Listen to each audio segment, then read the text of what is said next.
Hey guys, and we're back today with another review. Jurassic World Dominion Massive Action Ampelosaurus. Let's take a look.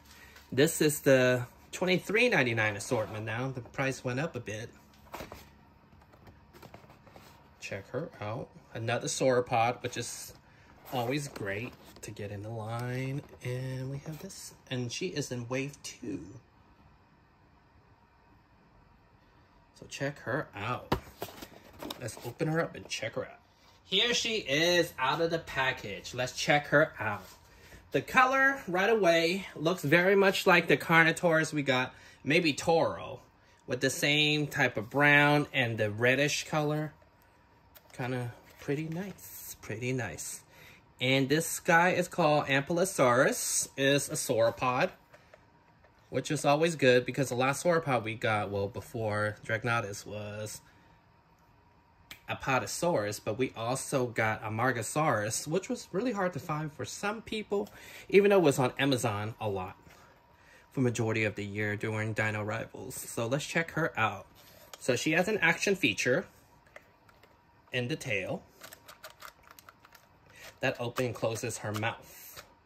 Pretty cool.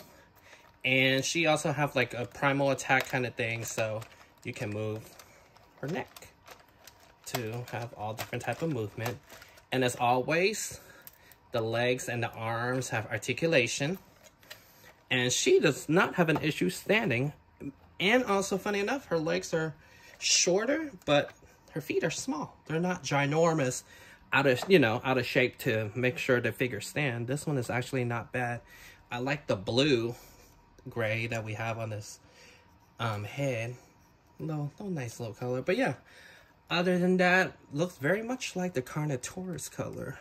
But it's pretty cool to get another sauropod into the collection. It's always great to get another herbivore in the collection, because majority of it is theropods that we get. So pretty nice to have this dinosaur in the collection. She is in wave 2.